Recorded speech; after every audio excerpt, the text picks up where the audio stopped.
Hi, I'm Greg. I'm the lead singer for Lipstick Generation. And I'm Steve. I'm the bassist for Lipstick Generation. And today on the Lipstick panel, we are ending our Frozen series for now. Oh, thank goodness. For now. Don't worry, we still have Frozen the musical. We still have all the demos of unreleased songs from Frozen 1 and Frozen 2 to go through, plus the score. I mean, whatever. We'll do a playthrough of Kingdom Hearts 3, the Frozen level, once I get a PS4. So don't worry, Frozen will be coming back to the Lipstick panel. But for now, we're ending our Frozen series just with our review of Frozen 2. Oh, and Frozen 2 song ranking. All right, so that's content to look forward to next November, I guess. Yeah. So I went to go see Frozen 2 Thursday night. With Steve, my wife Amanda, several other friends who all surprised me with gifts. You could probably name several of the friends because they're mostly in the band. Yeah, there was one of Amanda's friends who wasn't in the band. Right. And then there's Morgan Bosman. Other Steve, our guitarist, yep. Morgan Bosman, our vocalist, and Julia, our drummer. Right. So basically, who will probably also be a vocalist. Right. So Lipstick Generation, plus our friend Tavares. So, yeah, you guys all surprised me with gifts, and Amanda said... Jace, our keyboardist. Jace, our keyboardist. So everyone surprised me with Frozen-themed gifts, like, little knickknacks and like merchandise. Spoilers. Like spoilers. You wrote spoilers on the back of your gift for me, which I didn't read, because this is the first movie I've actively avoided spoilers for to see if they would affect my enjoyment of the movie, and I think it made me enjoy the movie less upon first viewing. But I saw it again last night with Amanda. Oh, yeah? Yeah, because we went to the cheap theater, so I've seen it twice opening weekend. So the movie is very fresh in my mind. I saw you, resisting the urge to read the spoilers when you glanced at it and were like, Hans goes Super Saiyan 2? What? No reading spoilers! Right? Because I knew you would have actual spoilers in there. I did. And the thing is... They're not very good, though, because I didn't know how the plot went. And so the trick with this movie is that I heard Into the Unknown as the single because I'm like, shoot, Panic at the Disco? Yeah, I'm going to crank this. And, that was absolutely great. But then I avoided listening to the rest of the soundtrack, but I looked at who sang what on the soundtrack, and that kind of gave me an idea of what was going to happen in the plot. And just, the various, production interview notes I heard about, it's going to be darker than the first film, and, we want to announce that our audience has grown up with us, so here is Frozen 2. And, so upon first viewing, same with the gifts. My reaction seemed more subdued, and, people were trying to read my face after the movie. And so the reason I was subdued when I received the gifts is that I felt very guilty, because it wasn't my birthday, it wasn't Christmas, and I felt I'd already dragged all of you along to see Frozen 2, so the fact that you guys bought me gifts on top of that... Yeah, but you're a quarter Jewish, and none of us have any idea when Hanukkah actually is, so close enough. Right, I just felt so damn guilty. I'm just like, why are they giving me gifts? I already dragged them along to this movie. I feel so guilty. So, the Jewish guilt, the Catholic guilt, the Frozen guilt, it was just I feel like I don't deserve any of this, but also thank you for the gifts.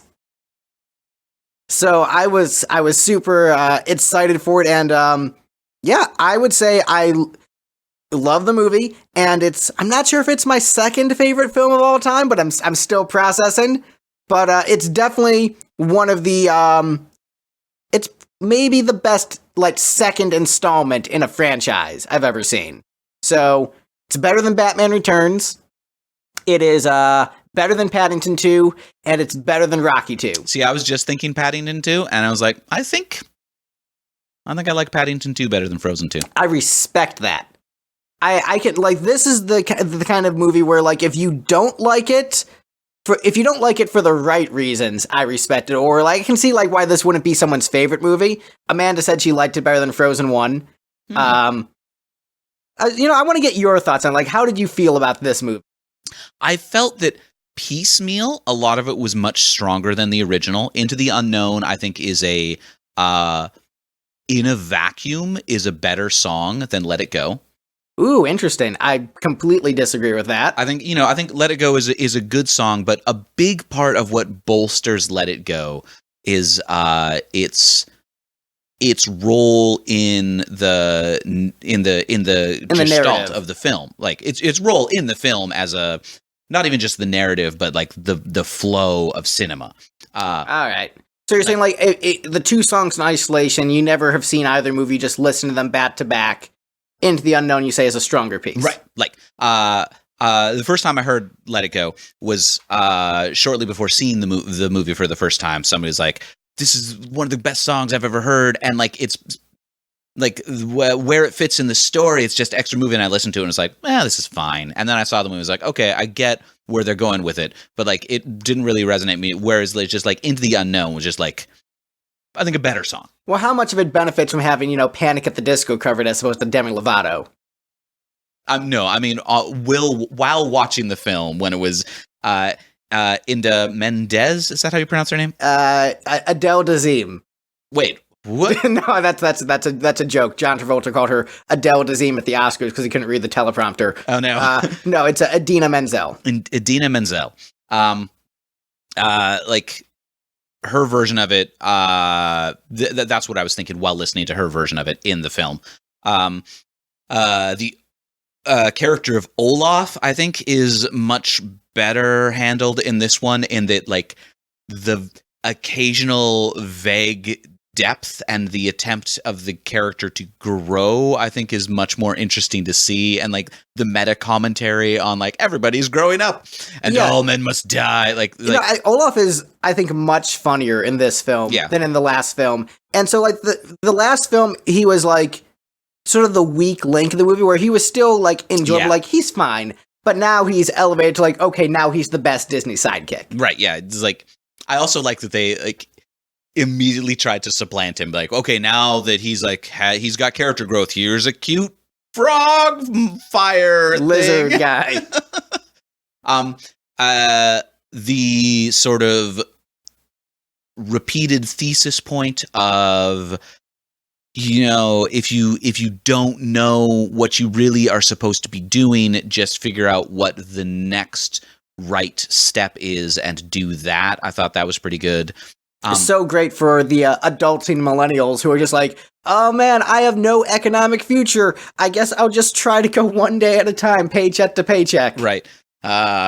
Bleak. But I mean, like the movie. Yeah, so I think a lot of the individual components that went into this one were better than the first one. I feel like the first one held together as a full movie a little better.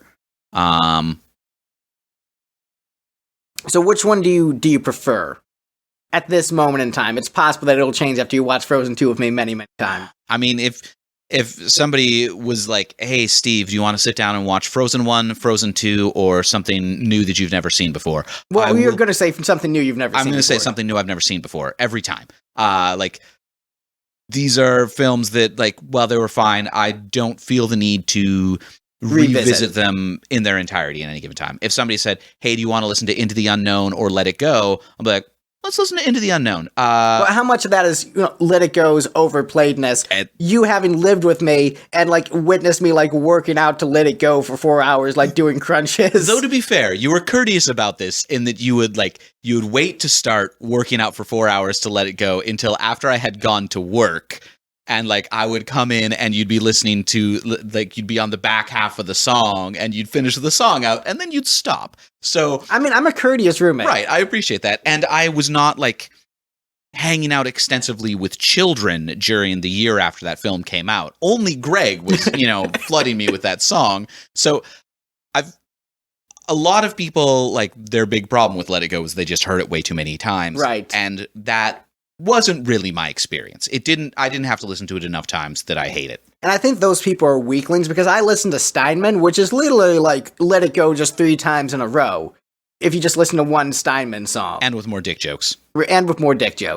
So, like, I remember, like, in unknown means her butt. I just remember in high school, like, working out to Bat Out of Hell 2 and just looping I'd Do Anything for Love, but I Won't Do That, which is 12 minutes.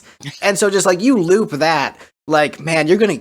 Like, you get into that rhythm, you feel the burn, it's all good, baby. One time, after college, I flew back to Wisconsin to attend an anime convention with one of my roommates. So I landed in Milwaukee, where he lived, and we were going to drive together to, I think, Eau Claire, where the convention was.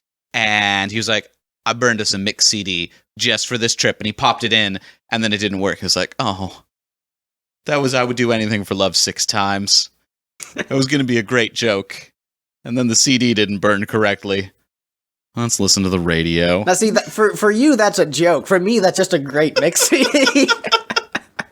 I mean, I say this as the person who, like, every once in a while, I'll be like, oh, you know what we should listen to? And I'll pop in the CD, which is every single Weird Al polka medley ever committed to CD mashed up together into one 45-minute, minus I Kissed a Girl. I edited that part out. Well, look, that song's bad. It's catchy and dumb. Speaking of I Kissed a Girl, so Elsa did not come out as gay in this film. As the internet predicted. My very first spoiler was Elsa comes out as gay, but is also a TERF. Right. So the thing is, one of our friends who went to see the movie with us is gay and was concerned about that spoiler. Just like, is Steve anti-gay? I guess he was uncomfortable with it, and like Amanda texted him about that later, like, hey, sorry if that made you uncomfortable. Like, oh, it did. And then like we explained that it was like an internet rumor, like, oh, Steve's not anti-gay, he was just making fun of the internet. Right. But I do appreciate... I mean, I will make fun of TERFs. TERFs are bad. But I do appreciate how if a woman just does not show interest in a man, she has to be a lesbian. Right. I think that is in some ways more offensive. Right. Just like, if she's not into me, she has to be a lesbian. There's no other explanation. Right. If she doesn't have a dude, she has to like chicks. Like, no, she could just be like going through other emotional things.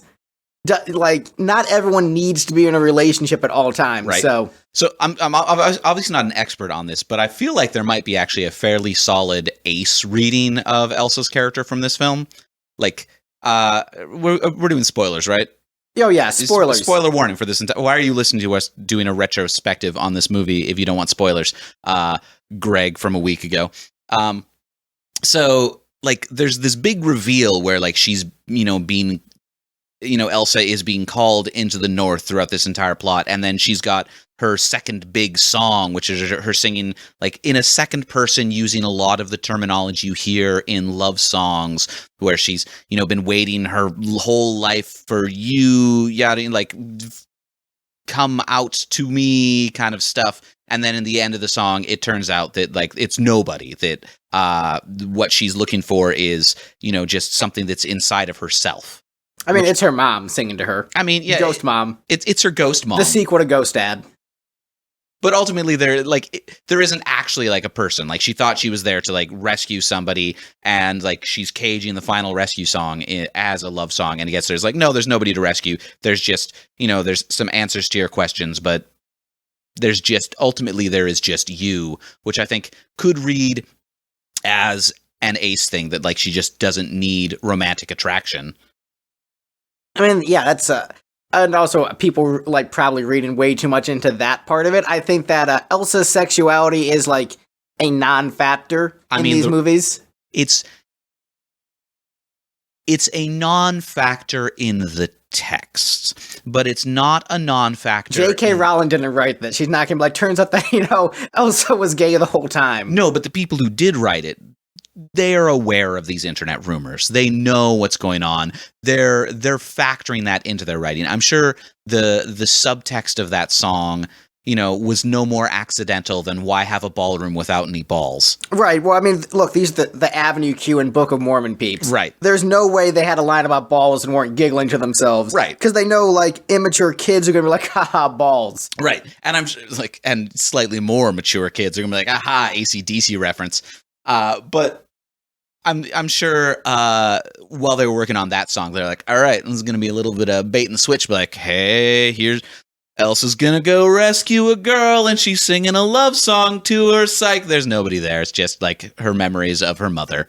So since we're getting into spoilers, I think it might be a good idea, and also just for the format of the show, because people like our long episodes for some reason, let's just like go like through the plot in order and just comment on what we thought. Okay.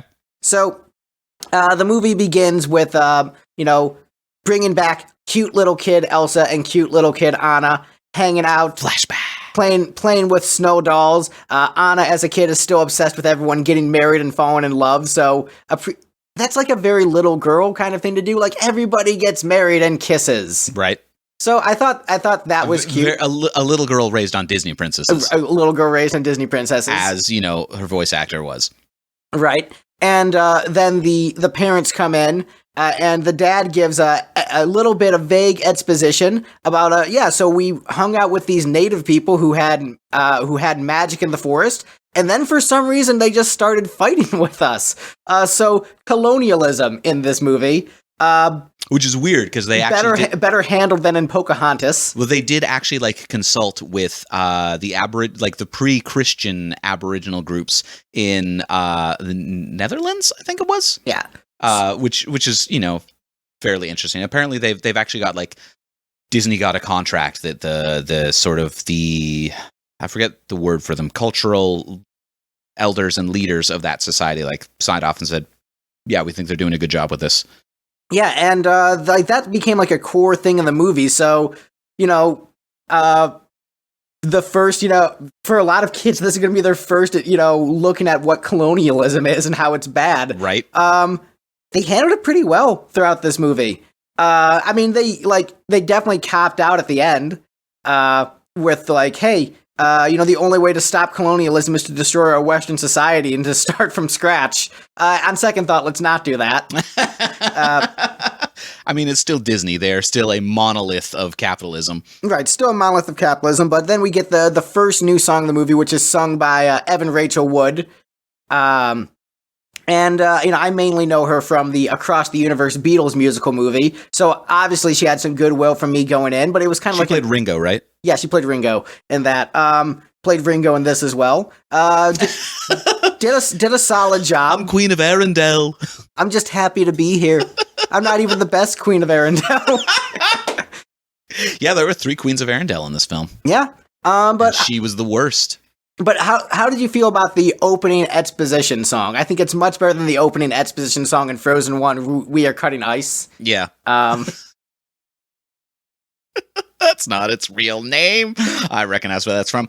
I don't have my drop, so I don't have the understood the reference drop. But yes, it was a better song. I still thought it's a really slow start to the movie. I don't know.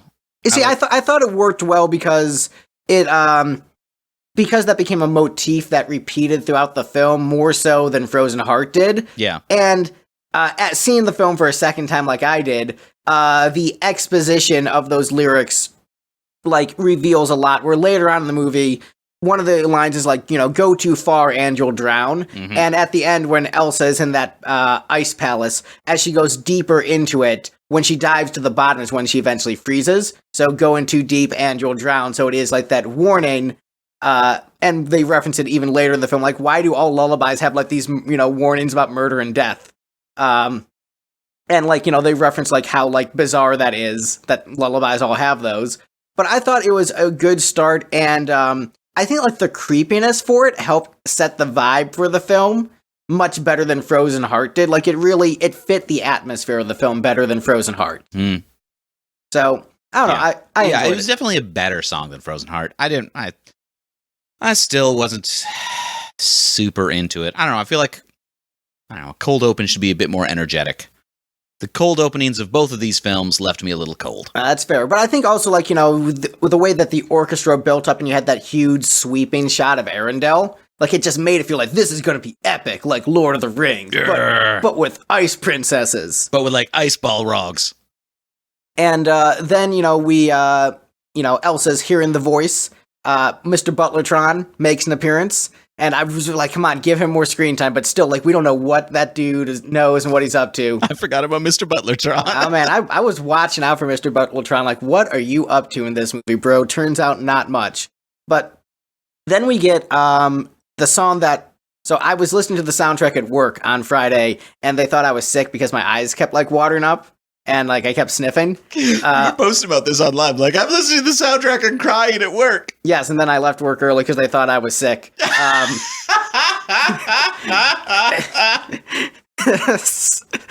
So, but yeah, so... No, I'm not sick. I'm just sick of colonialism. Right, I am. So we get the second new song in the movie, Some Things Never Change. This song, basically all the characters get to sing. You get Elsa singing, Anna singing, Kristoff, and Olaf all singing on a song. So it's the Beatles all singing on one track, and Kiss all singing on one track. You get all the mains of Frozen singing on one track. Right. How did you feel about this song? That song was fine. So I'm like comparing it to equivalent songs in the previous film. So it'd be like in the placement in the same places like for the first time in forever. It's just like, this is where we're starting out. Yeah. And this is both, I think all of the characters are happy with the status quo, but also recognizing like how fragile the status quo is and how like they're getting older. All men must die. All men must die. That's when the Memento Moris start. Right, because like Olaf is immediately musing about just like the fragility of life and how like everyone's getting older. Right. So on the way to the theater, NPR played a blurb about this, and they included that quote. So I was like, I knew that quote was coming up, and it was like, that's his first line? Okay. Yeah, like Olaf's like self-awareness, I think he in many ways is like the stand-in for the kids who saw the first Frozen, who would have been like, 6 years old and are now preteens in the 6 years that have passed. And like saying like, hey, I know where you're at. And like he even looks directly into the camera during the song and says, and you all look a little bit older. Like acknowledging that like you have changed since this first film. And I think sort of like the idea that they had when writing this, like, how do we make something that's still relevant to the lives of people watching this and not just making it like comfort food where it's like, here's them doing all the things you love with no growth and change. Like all of the characters do change by the end of this and end up in different places than when they started. And some of it I actually don't like as much because I wanted like, no, I want that status quo.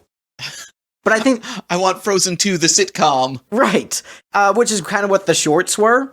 Yeah. But I think that's, a lot of people complain about this movie not taking risks and like, oh, they played it too safe. Like, everyone ends up in a fundamentally different place, and it's a lot darker and morose than the first film. Yeah.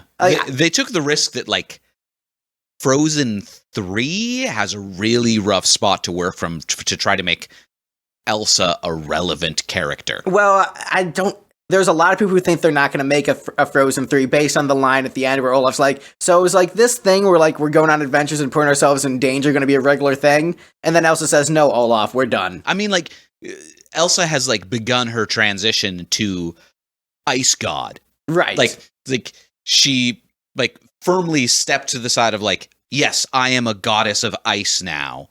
That is what my role in this world is. And like, she can't go on adventures unless they do something really dumb. But like, oh no, Elsa's lost most, maybe all of her powers and has to go find them again. I mean, I feel like both Frozen 1 and Frozen 2 had like an emotional core they were trying to get at with both films. The emotional core of Frozen 1 was about familial bonds and what, true, like, compassion and love actually is. And Frozen 2's core theme was acknowledging that life is about change, and sometimes, like, you can't control the change, it seems confusing when you're going through it, and acknowledging that, like, the future may not turn out the way you want it to, and still moving forward the best you can. And I think that is... I mean, honestly, a message that I needed as I'm about to become 30. Like, this movie... Old man Greg. But, I mean, this is I think, a message that honestly targets a lot of millennials really well. Like, the millennials who thought Frozen 1 was a twist on old 90s Disney musicals. Right. I think this hits a lot of them very well. It's like, we thought... growing up in the 90s, when the economy was great, like we're going to have a better lives than our parents. The world is going to continue to improve. Things are just going to be great. And in a lot of ways, the world has gotten much better. I'd have to say probably overall, we're living in the best period in human history overall. It's just maybe economically not the greatest for, our generation in North America. Right. It's a So, like, overall, the tides have risen for most of humanity. Right. It's just for, middle-class Americans, it has gone down a little bit. A little bit of a local nadir. Right. To borrow terms from, AI. Right. But I think, like, that message of just, like, the future, not being what you thought it would be, and, like, acknowledging, like, the fleeting greatness of the current moment, where, like, some things never change. Is like, boy, I sure am glad I have all my friends here in this moment. like made me cry upon reflection because like I watched Frozen 2 with all my friends and just like acknowledging like we're all getting older. We're going on different paths in life. You know, Morgan is touring, you know, going overseas in Europe and then flying to LA, touring all over the place. Jace has his record label. Like, everyone's doing their things. You've got a girlfriend now. Like, we're all shifting and going different directions and making me appreciate how much, you know, value I have in this current moment.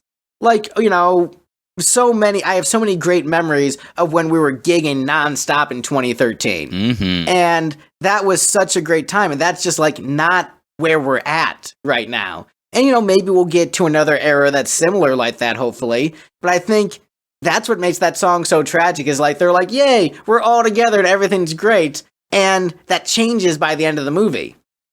And I think that's what makes that song so tragic because it's so true to life. But there's still that optimism about just like seizing the day. So that's why I cry when listening to that song. And it sounds like Steinman, so it's great. So yeah, we've gotten 2 songs in. Yep. So after that, they play a rousing game of charades, which is one of the funniest scenes in the movie. I find it ridiculous that like they had all this like, oh, Olaf cheated by using shape-changing powers, and then Elsa can't do anything. Like, you have ice powers. How hard is it to like cheat at charades, Elsa? All right, but Steve, you know this.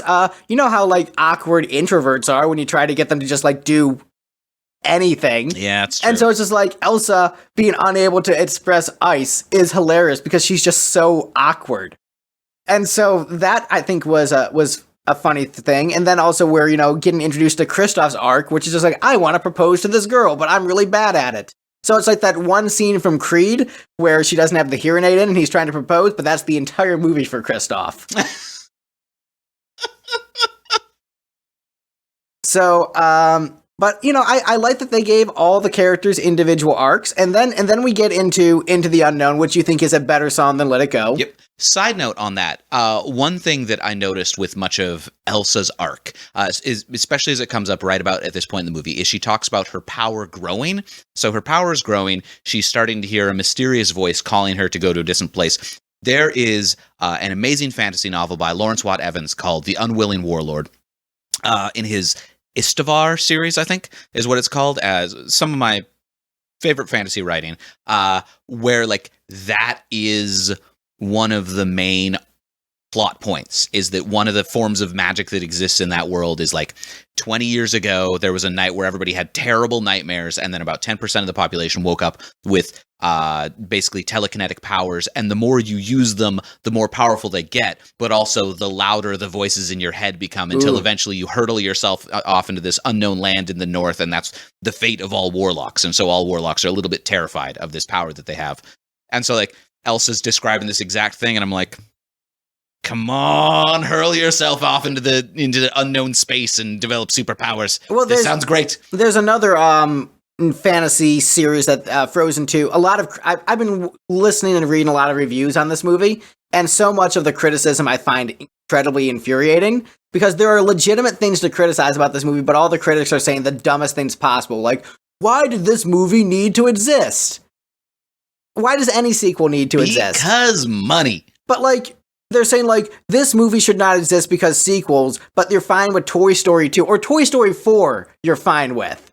But Frozen 2, that's too much. Like, it's a sequel. Like, I think so many people are just like, I think this movie is a victim of its popularity, or of the predecessor's popularity. Right. Where it became so popular, it became cool to swipe against it, where in a vacuum, it is just, Frozen 1 is just a great cinematic classic, especially in children's films. If you don't consider it a cinematic classic in adult films, I can see that. But like, if you're saying, what are the greatest children's films of all time? Frozen is definitely in that list. It's any follow-up to Appetite for Destruction seems unnecessary. Right. Argument. But still, there's great stuff on the Use Your Illusion album. Oh, yeah. And so it's no Appetite for Destruction. Right. But that's because, like, it's because it was Appetite for Destruction. Right. Or, like, is Bat Out of Hell 2 as good as Bat Out of Hell? No. But that's because Bat Out of Hell is one of the top 10 selling albums of all time. Is Bad as good as Thriller? No. But like that doesn't mean that it's not like worthy of existing and it has merit. So I think that argument is very dumb. Like, why does this movie need to exist? Like, they took enough. Like, they actually organically told a story, and it didn't feel like they were just like shoehorning in a story. Like, it felt like they took their time and developed it. But another criticism is that this just rips off Avatar: The Last Airbender because they have fire elements, water elements, earth elements, and air elements. Like, the classical elements didn't exist before Avatar: The Last Airbender. Steve Edwards and I were muttering back and forth to each other about, like, when does Heart come into play? See, when does Lilu come into play? Also, it turns out from the article I was reading about this, when they consulted the Aboriginal group, whose name I forget, I apologize, they traditionally had fire, water, and air elements. So the earth was, Western classical elements just sort of shoehorned in. Well, no, but the earth element is also with like Japanese mythology and Chinese mythology. I mean, yeah, a lot of mythologies have a set of classical elements. I just found it amusing when reading that article that, like, this was the 4 Western traditional elements. Right. Whereas the Aboriginal people that they were actually working with had only 3. But I still think it is, for me, it is infuriating that I'm seeing so many people say, this is just Avatar. I'm like, no, this is just classical mythology. You just hadn't heard of it until Avatar because you didn't read a fucking book. Oh man, the first F-bomb of this podcast.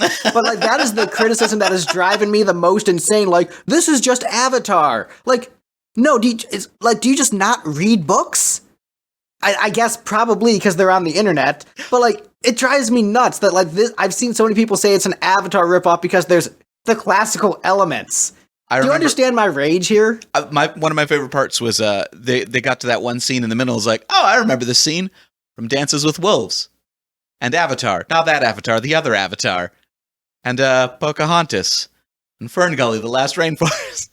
Yeah, I mean, the thing is, like, there's a lot of like tropes that are within this movie that have been throughout fiction. Yep. But I think the number of people, like, I see so many people saying that it's just Avatar: The Last Airbender, and it's really not. Like, there's not a Fire Nation. Elsa: The Last Icebender. Right. So for me, that criticism infuriates me. So the 2 criticisms of this movie that I think are just dumb are just like, why did it need a sequel? Whatever. That and the Avatar criticism are the 2 that drive me the nuts. Like, the most insane on the internet. I mean, I think if your review is going to include the critique, why did there need to be a sequel, then that should be the entirety of your critique, and it should be a very short article. Like, Frozen 2. I don't think this is a necessary sequel, so I didn't watch it. Video over. Thanks. Click on the doobly-doob and click on the other bell thing and whatever. But I think it was a valuable sequel, and even though I don't necessarily like where everyone ended up, I think it was valuable because the lesson is, the future isn't what you thought it would be necessarily. Change is okay, and, you will get through it. And I think that is a good message for people. And I think, I don't know, I think it is a really strong film in that sense. To bring this back to where the conversation was before we started the microphones rolling, we were talking about Spider-Man, and you were saying that after the clone arc and he fought the Green Goblin that last time, that should have been the end of Spider-Man as a story. And I was saying, and my thought was like, he should have continued to grow and move on. So here's my thing with that, is that I think the writing never got anywhere near as good as that after that. So that's why I'm saying they should have stopped, is because the writing just became like, oh yeah, this is fine forever after that. And nothing was ever like really like on that level of greatness. Like, that was the epic conclusion. And like, he wasn't really growing in interesting ways. He just sort of like meandered. And so that's why I thought it should have ended with that final Green Goblin battle arc with where, Spider-Man's baby gets murdered by the Green Goblin and stuff. Spoilers for the 90s. Yeah, spoilers for the 90s. Right. But that's what I'm saying, is like, in terms of like it being a narrative where like all the previous story arcs factored into play and it built up to something, that's why I felt it should have ended.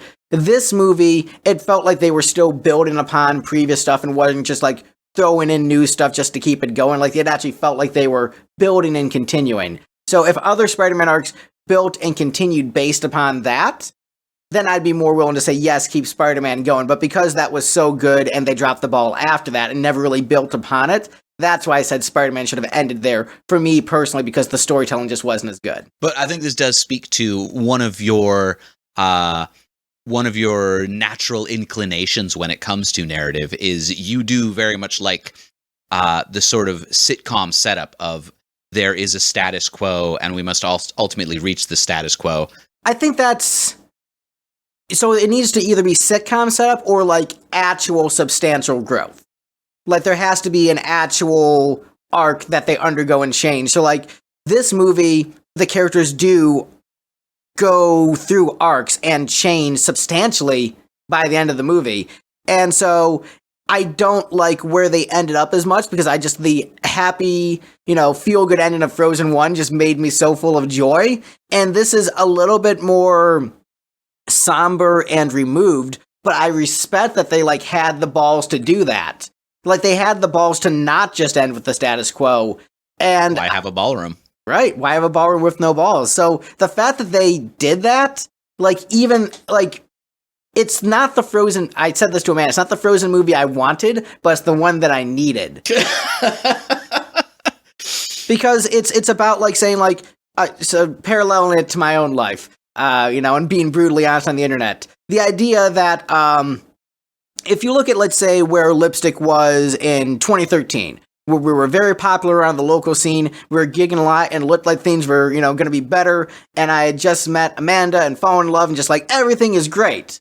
And then, we started to lose some draw, we started to lose some album sales, a lot of people who I thought were close friends vanished from my life.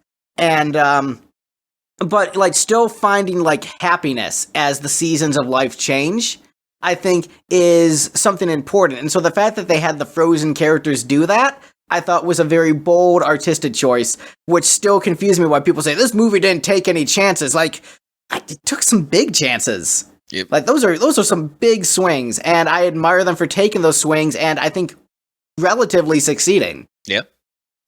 Yeah, we got. I feel like that is an intuitive thing in you that you're like. That's part of why it's so much processing for you, because I think on a certain level you wanted the sitcom ending, and then they were like, no, we're going to make you think a little bit, Greg, and you're like, I don't want to. Fine, I'll think. All right, good. Thanks for making me think. No, I mean I respect I think really great works of art. For me personally, there are exceptions, but I think really great ones, I think, can parallel some part of your life and, dig out that part of your soul that allows for some catharsis and growth. And I think that this film really succeeds in that for me. Yep. We got 2 songs into this plot recap. Yep, all right. We're in the third song. We're into the unknown. Into the unknown. Oh, we skipped Elsa and Anna cuddling up on the bed together and singing a lullaby, and that was a very cute, endearing scene of sibling bonds. Yeah, a reprise of the lullaby. But I think just those moments of just tender familial bond is what some of the highlights of the series. I like that Anna continues to be an ugly sleeper. Right. But so then we're so Into the Unknown, I think as a sequence is more visually stunning than Let It Go. And I think one of the most visually stunning sequences in all of cinema. Just the majesty of all the effects, and I feel like this is one of the few movies where if I saw it in 3D, I'd probably like it a lot. That sequence in 3D, I feel would just be a magical experience. With all the lights and coming towards you and all the constellation things. I feel is a very strong visual sequence cinematically. Did they release this one in 3D? Yeah, they did. Okay. But most of the time I don't see movies in 3D because it just kind of annoys me and it's dumb. Right. It's let me pay more money to enjoy this movie less. Nah, I'm alright. I feel like that scene in 3D would feel a little gimmicky, but well executed for the gimmick. Because it to me it feels what if you took those Disney theme park light shows and made it into this movie in a way that felt organic. It was it felt like a nod to the light shows at Disney parks. Yeah. But in a way that felt organic to the film and felt magical and more grand than you could make any of those theme park experiences. And so like, it's a very stunning sequence, even though it doesn't mean nearly as much emotionally as Let It Go. We're just like, I'm just hearing a voice. Maybe I'll go on an adventure. I'm getting a literal call to adventure. You know, the trick with 3D movies usually is that there's almost always at least one or two shots where, like, okay, they did that specifically for the 3D, and it's a little bit cheesy and forced. And I feel like this scene, it would have been obvious that scene was there for the 3D aspect of it, although it would feel less forced than a lot of them. Yeah. There's not a lot of, like, shove a thing directly at the camera. No, it's just like there's a bunch of effects that, you know, that would benefit from 3D, but what aren't hurt by the 2D instruments. Like, it's still visually stunning. Like, that is one of the best sequences in all of cinema, is that sequence. In terms of just, like, in terms of the visuals, purely visual, I think it's one of the best sequences ever. I don't think I agree. There were no explosions. I mean, that's fair. You know, I also think, like, you know, maybe if she got punched through a mountain in that sequence, I'd be like, pure CG to me does not create for stunning visuals in general. Well, I think it was sort of the combination of just like, yes, pure CG doesn't make it as exciting, but I think the way that the camera moved around and the way everything flowed together is what made it stunning. It had this, like, momentum to it. Where if it was just, you know, let's take, for example, Avatar, we're just like, look how pretty the background is. Alright? Like, this wasn't just the pretty background, it was the movement and how the things were cohesive together. So that's why I would say it was a stunning visual sequence. So maybe Avatar as a whole is a more stunning movie visually, but I think what they did with the sequence, like, added that sense of majesty and magic. Is where I come at it with. All right. I'm just thinking that if I'm trying to think of visually stunning sequences, the ones that leap to mind for me are things like, you know, some of the scenes from Fury Road. I would say, although the guitar flying at the screen in 3D is super gimmicky. I don't know, I would say that sequence is more, I mean, I didn't like Fury Road, so there's the bias against that, but I think Fury Road, being unbiased, I think is visually stunning. I would say, actually, Force Awakens is actually a visually stunning movie, and I think looks very, very good. Yeah. But I would still say that, like, this is, like, one of the greatest, at least in terms of, like, Disney animation, one of the most stunning visual sequences. And I would put it up there with, like, as far as stunning sequences, the Stampede in Lion King is one of their most stunning sequences. I would say the Beauty and the Beast ball scene is one of the most stunning sequences. So Cave of Wonder. Cave of Wonders, like the carpet flying. The carpet flight through that. Yeah, but I'm saying, like, this is on that same level, and I would personally put this number one in terms of, like, the awe of the sequence. Personally. Look, this is not my favorite movie. Possibly number two. You know, I'm debating in my head, like, you know, because there's times when, like, maybe I do like Paddington 2 better, and maybe Rocky 4 is better than Frozen 2. Yes, Rocky 4 is better. I mean, look, Rocky 4, I can say safely, has a better soundtrack than Frozen 2. Actually, I don't know. The songs in Rocky 4 didn't make me cry like the songs in Frozen 2. I'm still processing this movie. There's still a lot of processing. I know I do like Let me know when Elsa defeats communism. Right, I mean, Frozen 4? Frozen 4, Ice God Elsa descends upon Russia to vanquish them. You know, Frozen 6. Give Crimea back. All right, so got real political here on the lipstick panel. I mean, we're talking about Frozen 2. This is kind of a political movie. All art is political, Greg. Yeah. All art is political. All right, so anyway, after Into the Unknown, the Fire Nation attacks and everyone has to evacuate. Oh, you're right. Everything was fine until the day the Fire Nation attacked. It's okay, the Earth Nation attacked too. Right, and the Air Nation. All the nations attacked. The Air Nation was there, but they just sort of hung out. All right, so... Honestly, it was most of the Earth Nation. Fire Nation was just like, the Fire Nation left. Yeah, Fire Nation like, you don't left. get to have fire anymore, suckers! So yeah, Be cold. It's autumn. You won't die.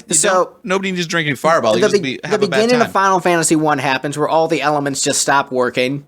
The wind vanishes, the earth decays. The earth vanishes. Everybody clips through into the unending space below right. the world. And then they decide, let's all go on an adventure.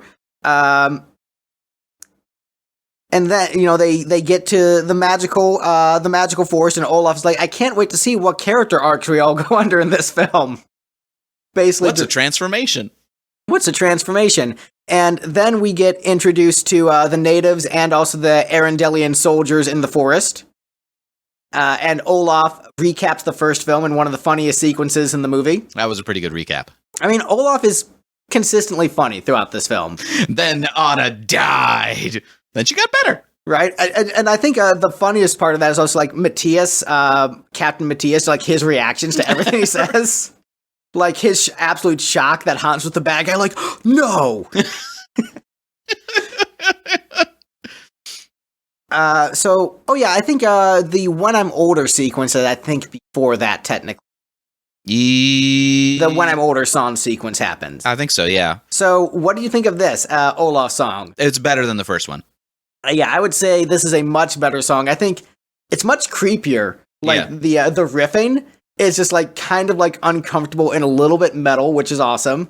And, like, it fits into the narrative context a little bit better. Whereas, like, the first one is just suddenly out of nowhere. Here's the snowman singing about how great summer's gonna be. And now in this one, it's like he is in a dark place and he's trying to comfort himself through song. Right. And I think it's a great message because it works on a couple different levels where the stuff that happens in that sequence, there's like the wind god or wind spirit, like, messing with him. The water spirit, like the horse, like, looks at him through the water.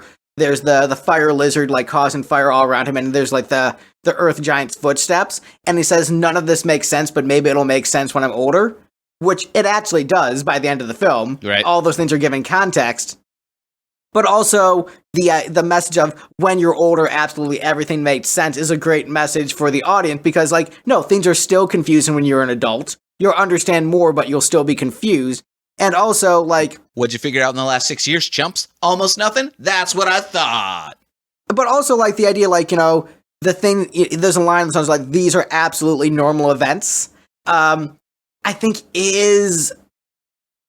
So, as a victim of child abuse... I'm going dark here. But the idea just like, yeah, these are just normal events and just like what's happening is perfectly normal. And when I'm older, this will all make sense and everything will be fine. That's actually not the case sometimes. And sometimes what you're going through is actually horrifying. So that was actually a really good layer to it. Like, these are absolutely normal events. Like, no, not necessarily. You might be experiencing some really messed up stuff, kids. Creepy eyes peering at you from the forest. Maybe isn't normal. Right. Fire starting out of nowhere. Not normal. But yeah, so it has a much better melody, funny lyrics, great visual gags. The callback to Samantha in the song was hilarious. Yeah. So just much stronger Olaf song. Mm-hmm. And just a really great sequence. Much stronger Olaf. He's been working out. Right. And this movie also has a lot of great Elsa action sequences. Her, fighting the wind spirit and then fighting the fire spirit, who then becomes, more sidekicks for her. So she gets the wind sidekick, the little lizard sidekick. We also find out the canonical reason for that song, the Lion King song at the beginning of Frozen 1. Turns out it's the native forest song. Yep. So we find out that, and then after that, which it was also like part of the deal with the Aboriginal peoples is that they get a song. So that song was in Frozen 1 was largely cribbed from I think the dude who did the Godzilla soundtrack. Actually, I might be confused. Well, this is Christoph Beck who did the score. Yeah, I might be conflating a couple of different names here, but like there was a composer who was a member of that Aboriginal group who essentially wrote that song some years ago, and then Disney borrowed it and modified it, and then revisited it in this one. Yeah, and that was nice for them to revisit it.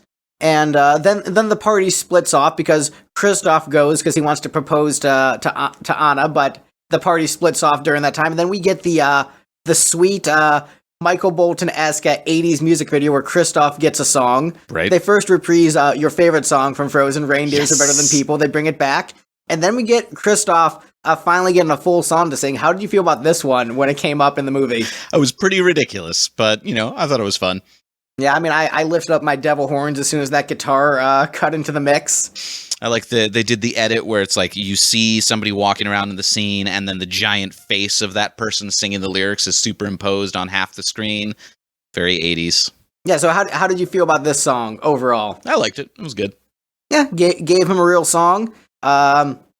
They go to the boat where their parents died, and water has memory is one of the themes in the movie, and so they also uses her exposition powers to see the death of the parents, and then she's like, "I'm gonna go off on a solo adventure, Anna. So you and Olaf, I'm sending you away."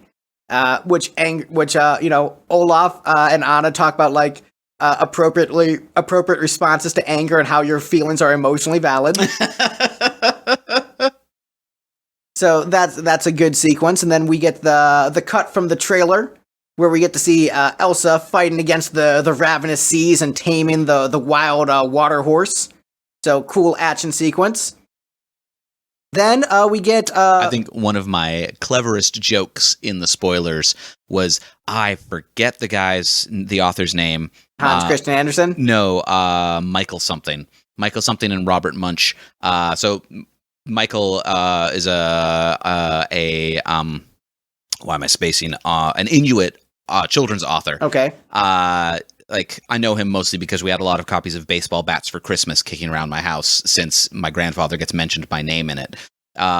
So, this dude wrote a bunch of books about, growing up in the Canadian Arctic as an Inuit child. And one of his books that he co-authored with Robert Munch is called A Promise is a Promise, which is essentially like one of those children, listen to your parents and be good. Otherwise, ice spirits from the ocean will drown you. And that the ice spirit from the ocean? Ice spirit from the ocean tries to drown Elsa. When I was looking up spoilers, I saw all those scenes in like the Golden Arch book. I was like, I've read this book before. Yeah, and that horse like really tries to murder her. Like it's like shoving her down by the hooves to try to murder her in the movie. Yep. That's pretty aggressive, but she tames the water horse and then goes to Ahtohallan where the show yourself sequence happens, where she's like Mario jumping from platform to platform. It's me, Elsa! And she becomes Elsa the White, just like Gandalf.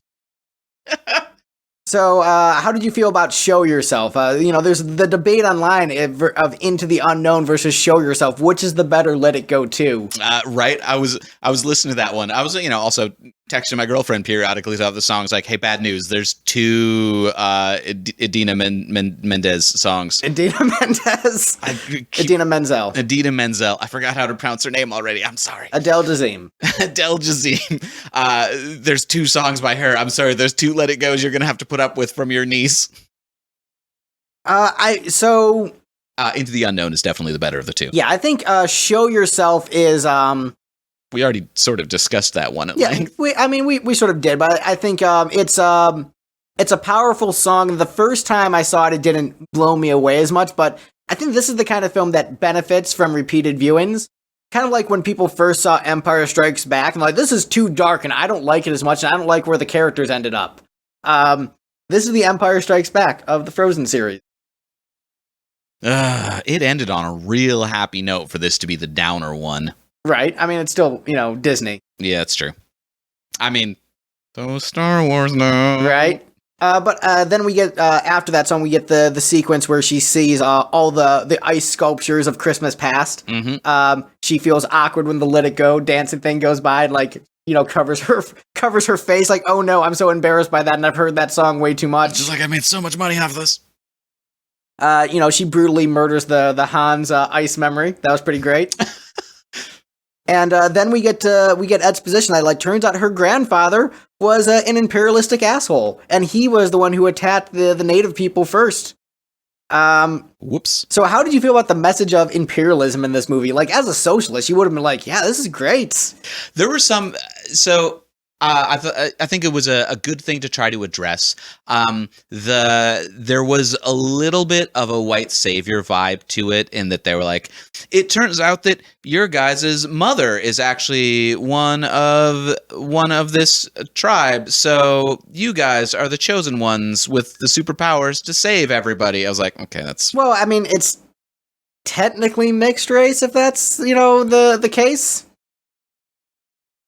Yeah, but it's in that, like, we're going to claim that Kevin Costner is a quarter Cherokee so that he can be the guy. It's not weird that he's the one that saves them all. Yeah, I think...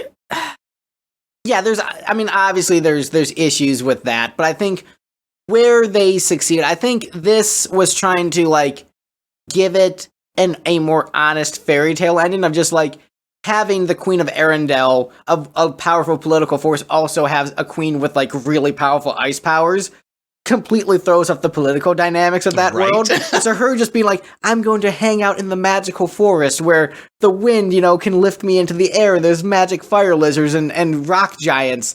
I think fits in more with, like, the Hans Christian Andersen fairy tale without her being a villain at the end. Right. Just like, and then she protected the magical forest forever.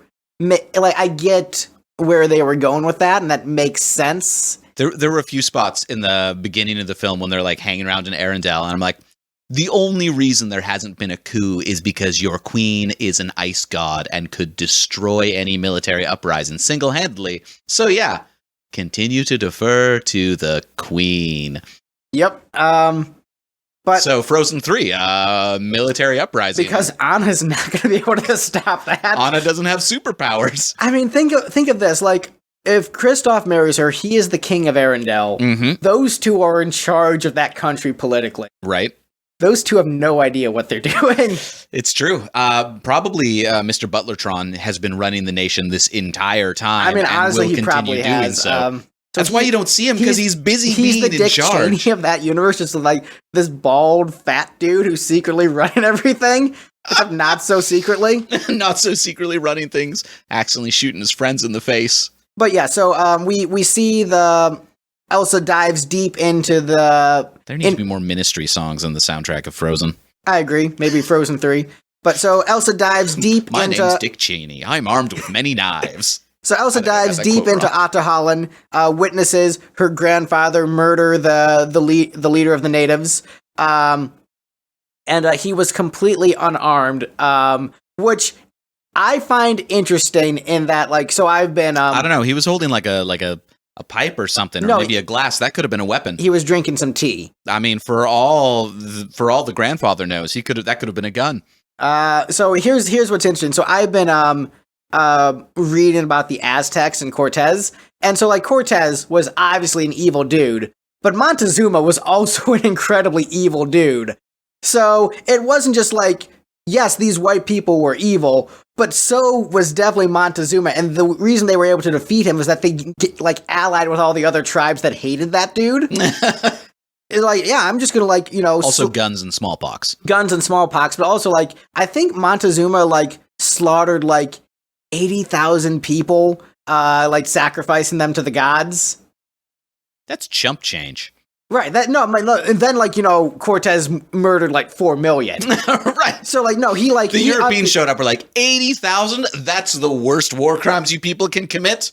But I think it is important to reference that there is nuance and fault on multiple sides in some of these circumstances. Not necessarily all, but, like, the Cortez thing versus Montezuma, where it's like, he was overthrowing an oppressive dictator and then became a more oppressive dictator.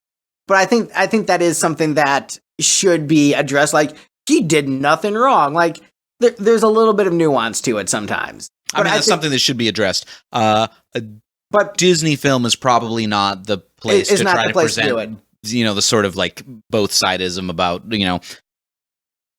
despots are despots, and there were despots in the various Aboriginal peoples slaughtered by Europeans.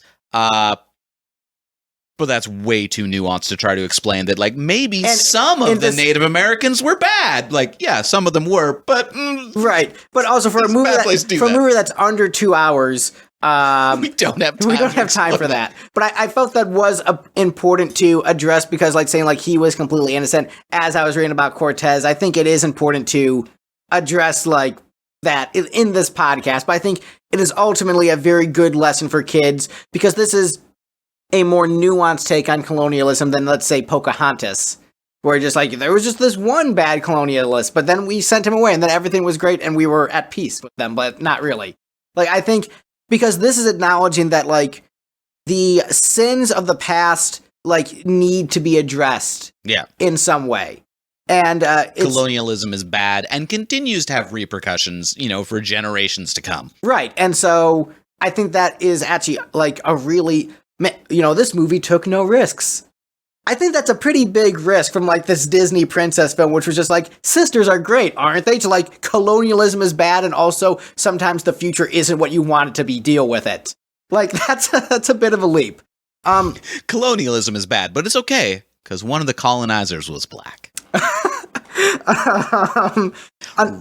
Here's Radical business class centrism. Here's another criticism I've seen of the movie is that this movie has too many songs.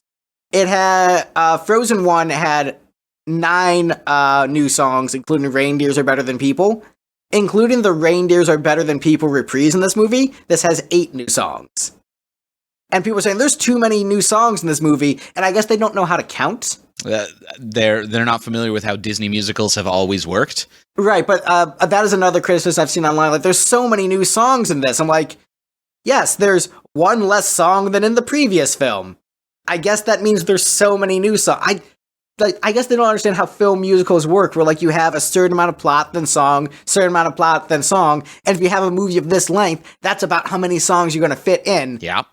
This is why the internet criticism is annoying me. Like, if you're going to have criticism, criticize things that make sense, but saying there's too many new songs, there's less songs in this than in Frozen 1. I don't like the genre that this film was. It would have been better if it had been live action, not a musical, and not for children. Right. What I wanted was Mad Max Fury Road Part 2.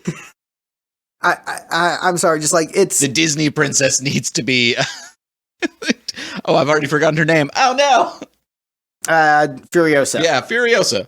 Right. But, her name's like in the title of the movie's in her name. But once again, like that's like sort of the problem I have with Your Favorite Band Sucks podcast is their arguments like that with a lot of the bands. And it's like, you could make so many good arguments about why Kiss is bad, but you're not like actually addressing like the legitimate bad things.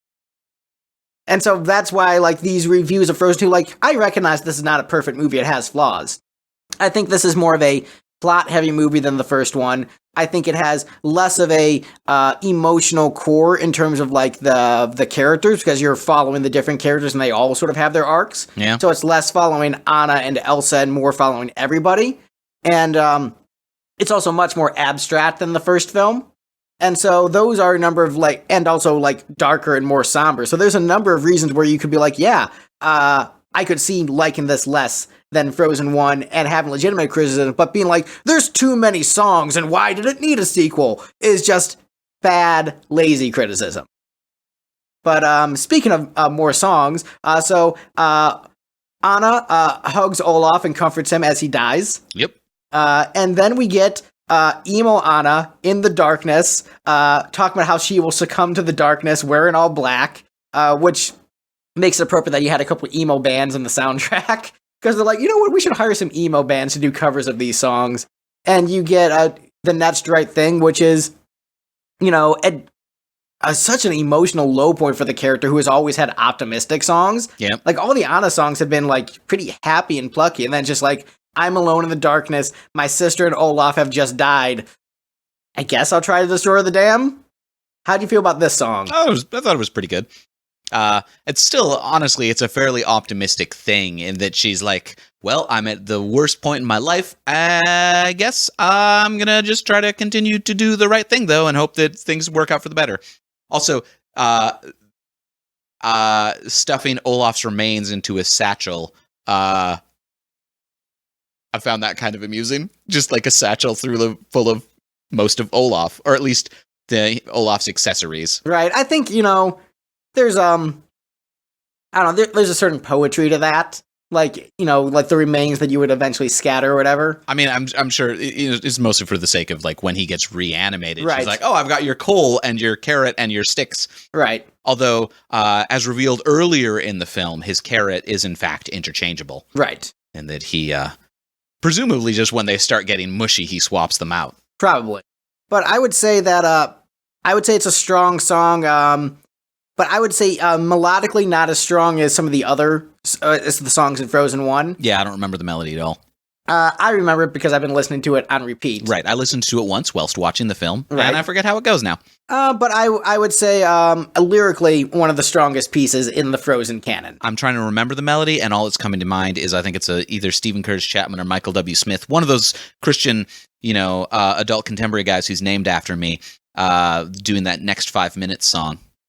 I'm living the next 5 minutes like they were the last 5 minutes, because it's the same thesis. Kind of, same thesis. So yeah, basically the same song. Then Anna gets her hero moment, destroying the dam.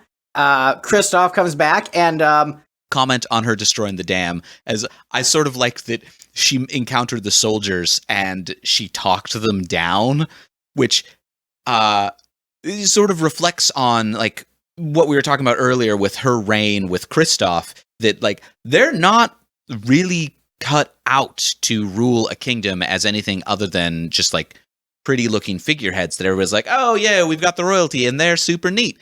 In that she's queen. Like when her soldiers are like, what are you trying to destroy the dam? We have to stop you. She could have just been like, I'm your queen, stand aside. I guess from their perspective, since they've been in the woods, they're not used to taking orders, and they're just like thinking like, you're just going to murder all the people in Arendelle in their minds. Yeah. And so they don't understand. They had already expressed like a loyalty to the crown earlier in the film. They had implied with their earlier comments that like they were there, to serve the crown. But I think it's reasonable to like question like, hey, what are you doing? It's true.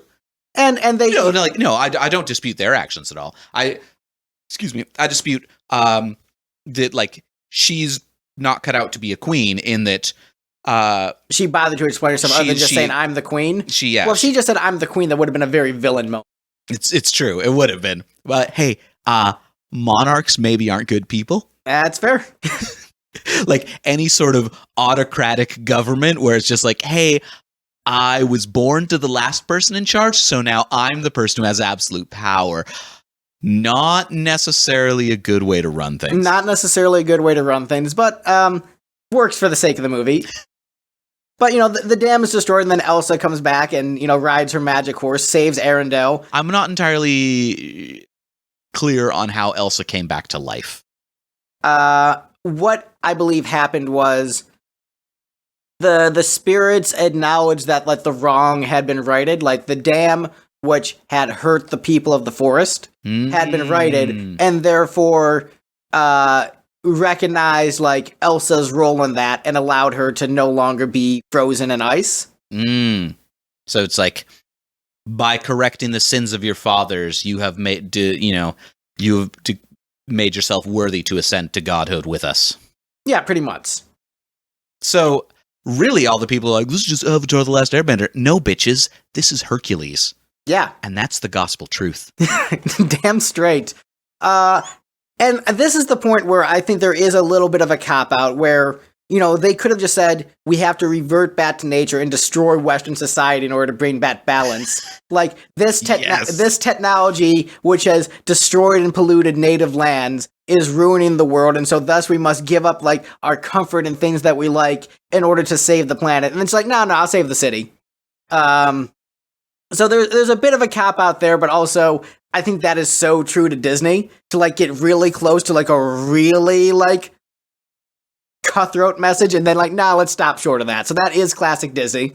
That's the Dark Knight thing, right? Is, there have been, I believe there have been a couple of Superman arcs where they've been like, you have to choose between saving the city or saving Lois, but you can only pick one. And then he saves both. And they're like, bitches, I'm Superman! My powers are better than you! And so he saves both. Whereas Batman was given that choice, and he had to make the choice. Right, and then the Joker for the lulz is like, haha, I gave you Harvey Dent instead, I lied to you about the locations. Right. Which is honestly one of the greatest things. In that Right. movie. No, it's a great twist. It makes things, much more, there's a lot more impact when you give somebody a Sophie's Choice that they can't say both. Right, and also, he gave him the Sophie's Choice, he picked, and then he, like, pulled a dick move, but like, haha, Right. I gave you the other choice. Like, that is, The Dark Knight is a brilliant film. Right. Up there with the original Frozen in terms of cinematic masterpieces. Although the Sophie's Choice aspect of it is like, that would be, now I want to see something where somebody's given that Sophie's Choice, both parties hear the choice being made, and then the decision is reversed. So that the person who survives has to, like, live with the fact that they were picked to die by this person who supposedly loves them. That would be bleak. I mean, that's kind of what happened in The Dark Knight. It's... He doesn't necessarily know that he went to save Rachel. Yeah, like... But that's still, like, what happened. Like, I went to save Rachel, but I ended up with you instead. Right. Which, that adds one layer. But, like, I think if he had been aware of the choice that had been made. Also, I feel like Harvey Dent would have always known that him being chosen to live is a tactical decision, not a personal one. Right. Whereas Rachel, like, it was a personal decision to save her. And, the traditional Sophie's Choice is like, these are your children, you love both. The thought of losing either is emotionally devastating and not just like, oh, well, this makes my options a lot more limited and bad things will happen down the line because of this. Yeah, man, that scene in Sophie's Choice is heartbreaking. I've never actually seen it. Oh, it's, whew. It's just one of those, like, tropes that has been so used. I'm like... I haven't seen the whole movie, but I watched the scene and, like, damn, it's heavy. But yeah, back to this children's film. So Elsa saves the day, and she comes back as Elsa the White and hugs Anna and explains that, like, a bridge has two sides, and I'm gonna hang out in the woods, and you go back and be Queen of Arendelle. And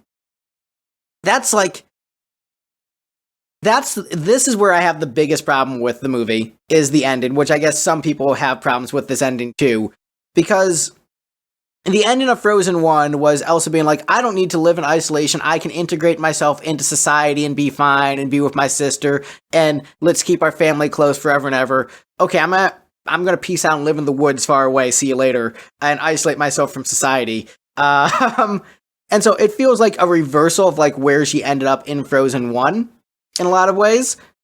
It kind of. I think, so the fantasy nerd in me is like, yeah, she has ascended and now she must gradually move away from society. The fantasy nerd in me is like, what is, like, understands why they ended up this way, but the character arc in me, like, the part of me that loves Rocky movies is very conflicted with this ending. Yeah. I think you're also somewhat misrepresenting it in that she's not living in isolation in the woods. Like, she's shown clearly hanging out with, her mother's family. Right. So she's hanging out with this guy who's like Kristoff and this other girl who's like Anna, rather than just, like, hanging out with Kristoff and Anna. Yes, but no. So she is reconnected with her own estranged family, as it were. Her estranged family, her roots, and I think she is also acknowledging, like, she is more comfortable in a more magic-based society. Yeah. So in the same way that I left Cleveland, Ohio, where technically that's where all my roots are, but I am more comfortable in a society full of musicians and people who are more similar to me culturally than... And not friggin' Browns fans. Not freaking Browns fans. So, in that way, Elsa is leaving the people of Arendelle behind, but, like, she had so many relationships with so many people there that she was very close to, like, even, like, Oaken and, the guy who runs the sauna and, Anna and Kristoff. And so it is interesting, like, from a fantasy perspective, it makes sense, but from a character perspective is where it throws me off. But then they threw the bone, like, oh, come over for charades on Friday night at 9:00. Don't be late. Yeah. Like, oh, they still hang out. And it does give that sort of message of like, you live far away from your sister, Mm-hmm. and I live far away from my sister, but you're still family. You still visit for the holidays, visit when you can, and it's an acknowledgement of like, as you grow older, you might be across the country from your siblings and people you love, but that doesn't necessarily mean that you aren't close and don't still love them. Yeah. So in that way, it's a good ending, and since a lot of Frozen 1 was like the parallel between my relationship with myself and my sister, and being like, oh no, this movie acknowledges that we're far apart. I'm sad, but damn it, this is true to life. Not crying. I'm not crying. I think, to circle back a little bit to the fantasy thing, I think it also addresses that, as they've said, as she said, Elsa's power is growing, and I think her sort of, her gradually becoming less human as she becomes more of an ice princess is sort of an inevitability, and I think this is a soft step into that. It leads into that ending where like 100 years in the future, modern times, they can say the legend of Queen Elsa and how she still protects the forest to this day. Right. Yeah. Eventually, she will like transition fully from being human to just being like mythological spirit entity, and. Which is, I think that's one of the risks of this film is that idea right there makes Frozen 3 really hard to make. Right. Well, I mean, I've heard a number of people say that they plan on ending the franchise with this one, and that it's just like they're not planning on doing any more. Which I think would be a good idea. Which would, I think it would gives them more resources for Tangled 2. Right. And I think what I would say is if they made a Frozen 3, it would only be because they feel they have a good story to tell.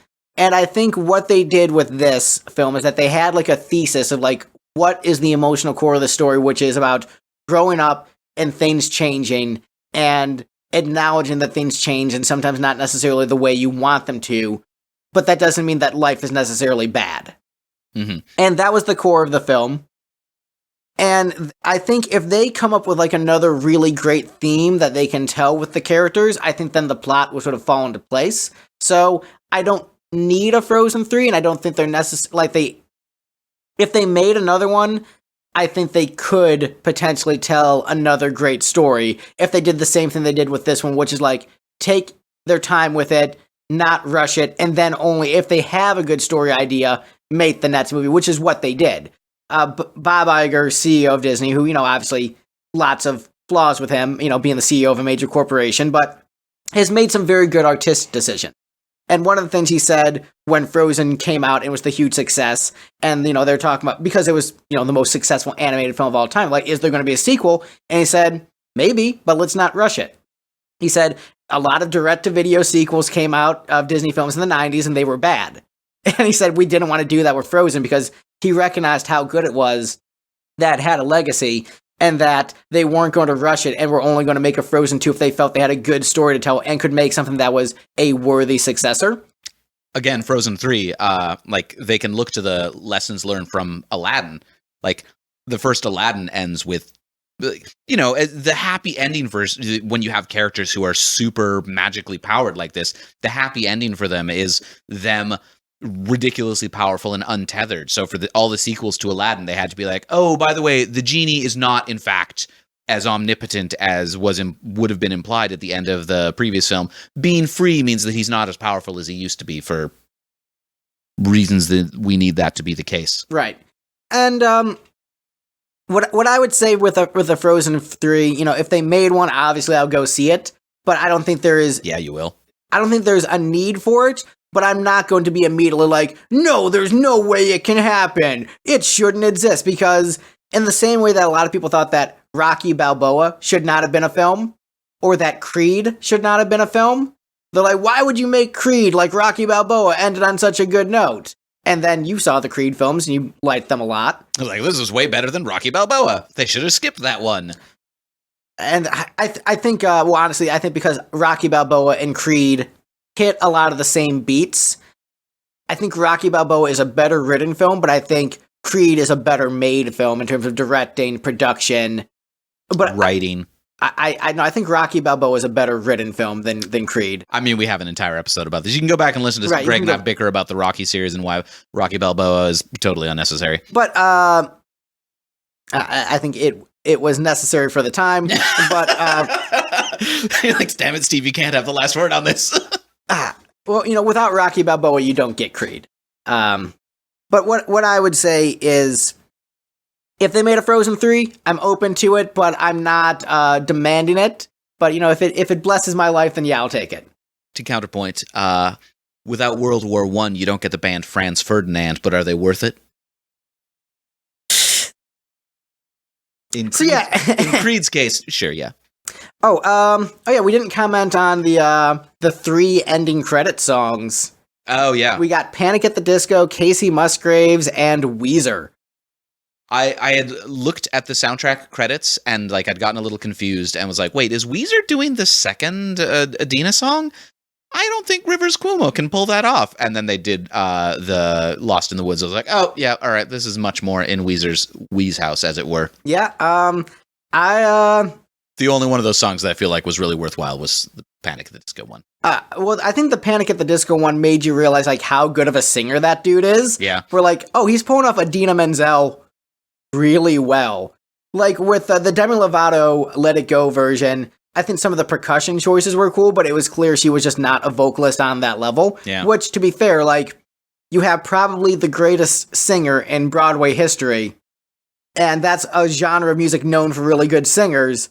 It's going to be hard for most singers to compete on that level. Yeah. And then, Panic at the Disco dude comes in I got this. I wonder about that a little bit. I'm not entirely sure that they didn't use some number of production effects to, I'm sure they bolster did. him up in ways that he wasn't quite able to handle it. I'm sure, but I guess he has a YouTube channel, just posts videos of him doing covers in his apartment and just belts this kind of stuff out. All right. So I think he's how Paul Stanley was a really good singer for a long time and could just hit those high notes. I think that's going to be this dude's arc where he's just I'm really good and I'm going to blow up my voice for 30 years. And then when he's 70, he just won't be able to sing at all. But he's going to have a great 30 years of just kicking butt. But I think it was a really great get you pumped ending credit song. I think the Casey Musgrave song was appropriately folky. And then I think the Weezer song was appropriately Weezer, I'm just a loser lost in the woods. Yep, that's very on brand for Weezer. So, yep, solid ending credit songs for this movie. Which is a really good song for reminding you that the Rentals don't produce nearly as much music as Weezer does, and the world is a sad place for that. It is also refreshing to me that they picked emo as sort of the theme for this. Oh man, imagine if My Chemical Romance covered The Next Right Thing. That'd be pretty great. That'd be they need to just do an entire emo covers album of the Frozen 2 songs. Emo goes Disney. And, if 10 years ago you had said, Greg, you're gonna freaking love this Disney movie with emo songs, I wouldn't have believed you. But now I'm yes, this is the best thing that could have possibly happened. Although 10 years ago, that was after Panic at the Disco's Beatles-esque album, right? Actually, yeah. So if you had said 10 years ago, you're Greg, you're going to love this Disney movie with a Panic at the Disco song in the soundtrack. You'd probably be all right, yeah, that sounds reasonable. Okay, so 15 years ago. Yeah. So yeah, 10 years ago, I've been oh, Panic and Disney? Should work. Panic at the Disno. Panic at the Disno. But yeah, we talked about this longer than I thought we would. Yeah, we just talked about a Disney movie for how long was the movie? I think an hour 40. Okay, so we're just shy of the runtime of Frozen 2, which means you can listen to us talk about it along with the movie. Well, no, you can sync them up. We have to do a proper commentary track episode next Frozen season. I feel like this is our commentary track. This is just our review. This is our spoiler review and analysis. So we have to do the commentary track. We have to do song rankings eventually when I finally get the 2-disc special edition, which, by the way, one of the outtakes is this funky, sexy duet between Kristoff and Anna. And it's kind of this Al Green, Marvin Gaye, girl, I really love you. Totally gonna park. It's like that, but it's way more R&B and therefore way more sexual. And I'm just the song's really awesome and I see why it was cut. But also, this is so awesome that there's this sexy R&B duet between Kristoff and Anna. This is great. And they have the actual voice actors do the demos. So, yeah, I think that's the song that I was most disappointed was cut. But I get why, in terms of, like, plot placement, and also it's probably too sexy. I don't know, like, the target audience of this film was people who were fans of the first one, right? Who are all 6 years older, which means most of them are, like, at minimum pushing puberty, if not already well into it and ready. I mean, so... Do I cut that bit out? Nope, we're going with this. So, I grew up with the generation that fell in love with Disney's Robin Hood, and a lot of them look back on that and film and like, I think that movie might be why I'm a furry now. Speaking of that, a Sonic the Hedgehog coming out on Valentine's Day. Is it really? Yeah, February 14th. That's why I posted on Facebook, furs are about to have a lit Valentine's Day. Gotta go fast. You know, that is a turnaround for a movie where, like, how negative people reacted to that first trailer and how positive people are reacting to it now that his design has changed, but like it's still the same movie. Yeah. Although I watched this trailer and was like, this movie actually looks really annoying. Like, Sonic is so loud and frantic all the time. This, like... Did you watch the animated series? That's what he was. I feel like it was less extreme than that, but it's been a long time since I watched it. I'll tell you, this movie is going to be faithful to Sonic. So, like, if you like what Sonic is about as a character, that's what you're getting. And, like, would it make sense for Sonic to be, like, really chill and laid back? No, he's frantic. He's like, gotta go fast. He's like that dude who always has that energy drink at work. So I think that makes sense for Sonic's character. I don't know. We'll review that on Valentine's Day. Steve and I will have a nice little date. I'll ditch my wife to go watch Sonic with him. Or, maybe we'll see that for my stepson's birthday. It comes out on his birthday. He's a Sega kid. He likes Echo the Dolphin. But yeah, so that is our review of Frozen 2. So, we have to do our Frozen series ranking. So we already discussed that. I liked the first. I think the first one was But no, you have to rank the short films too. Ranking the short films. So you go first, or I can go first. I'll go for it. All right. So, I'm gonna go from the bottom to the top. I think Frozen Fever is at the bottom just because it's the shortest, and so I'm getting the least bang for my buck. It's fun and it's cute, and I think it's great because it gives me just that, like, oh, here's the happy ending and their life is great at the end of Frozen and nothing changes, then they're just happy together forever. So it gives me that. So happy forever. But I think Olaf's Frozen Adventure has more character depth in it than the previous. So I put Olaf's Frozen Adventure above Frozen Fever, then Frozen 2, but at the top is still the original Frozen. I think there's a charm to it that isn't matched by the rest of the series. I think the songs are stronger. I think it hits me more on an emotional, visceral level. I think it's ultimately a more coherent story. It's less abstract. And it just, I get the feels from it more, but I will admit, I cry more listening to the Frozen 2 soundtrack than watching the film Frozen. So there is that. But I'll put Frozen at the top of my ranking. Steve, how about you? I'm probably going to put Frozen 1 at the top too, and then Frozen 2 second, just because like those are the cohesive works to have anything meaningful to do. I'm going to put Olaf's Frozen Adventure at the bottom, just because I barely even remember what that was about. It didn't seem very pointful. I'm going to put Frozen Fever as the third one then, because it's got some world building. Speaking of world building, we totally glossed over the post-credit sequence wherein Olaf recaps the plot of Frozen 2 for Marshmallow and all of the tiny little sneeze snowmen that Elsa made, which gets into some real interesting world building in that she intentionally recreated Olaf.